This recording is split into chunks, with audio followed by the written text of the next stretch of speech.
अस्सलाम वालेकुम। मेरा नाम है मोहम्मद वकास और मेरा आज का प्रेजेंटेशन का टॉपिक है choice of argon as plasma gas.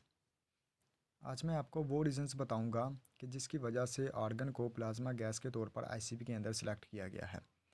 इसके अलावा और भी तो बहुत सी गैसेस थी, नाइट्रोजन, हीलियम गैसेस वगैरह, लेकिन सिर्फ ऑर्गन को ही प्लाज्मा गैस के तौर पर आईसीपी के अंदर क्यों सिलेक्ट किया गया है, उसके पीछे जो रीज़न्स थी वो मैं आज आपके साथ डिस्कस करूँगा। सबसे पहली रीज़न तो ये है कि प्लाज्मा गैस जो है वो एक अनर्ट गैस है जो कि एनालाइट एलिमेंट्स के साथ स्टेबल कंपाउंड्स नहीं बना सकती, जिसकी वजह से ये प्लाज्मा की एटोमाइजेशन में केमिकल इंटरफेरेंस पैदा नहीं करती या बहुत कम पैदा करती है। ठीक है। अब जो दूसरी रीज़न है वो ये है कि ऑर्गन जो है वो एमिशन स्पेक्ट्रोमीट्री में स्पेक्ट्रल इंटरफेरेंस पैदा नहीं करता।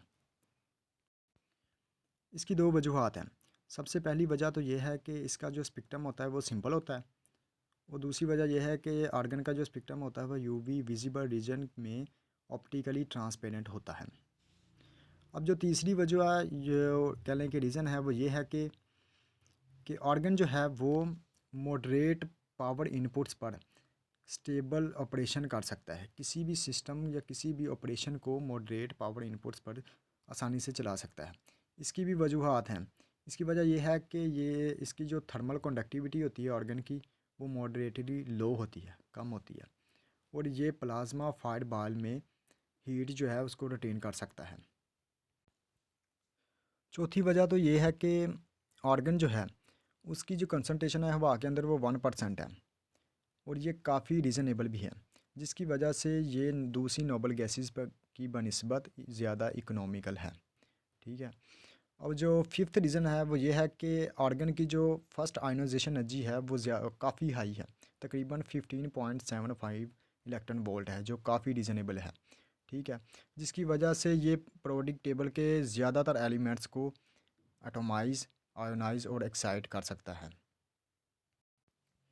तो ये 5 वजूहात थी, 5 रीज़न्स थी जिसकी बिना पर आर्गन को प्लाज्मा गैस के तौर पर सिलेक्ट किया गया।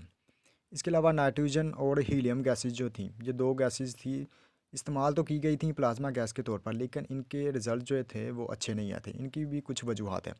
सबसे पहले तो यह है कि नाइट्रोजन जो है इसे या तो अकेला इस्तेमाल किया गया था या फिर उसे मिक्स किया गया था ऑर्गन के साथ और फिर प्लाज्मा गैस के तौर पर इस्तेमाल किया गया था।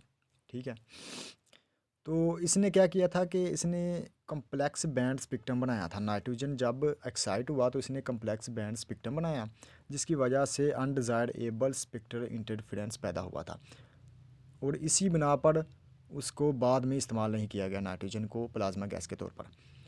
और दूसरा हीलियम गैस जो थी इसे भी इस्तेमाल किया गया था प्लाज्मा गैस के तौर पर, लेकिन क्योंकि इसकी थर्मल कंडक्टिविटी बहुत ज़्यादा होती है और इसके अलावा इसकी जो कह लें कि उन्हीं सिस्टम को ये चला सकता है जिसके लिए हायर पावर इनपुट्स दी गई हों, और ये जो सिस्टम था ये काफ़ी अनडिज़ायरेबल रिजल्ट्स पैदा कर रहा था और ये कह लें कि ऐसी कंडीशंस को फिल करना काफ़ी अनडिज़ायरेबल था, जिसकी वजह से हीलियम को दोबारा प्लाज्मा गैस के तौर पर सिलेक्ट नहीं किया गया।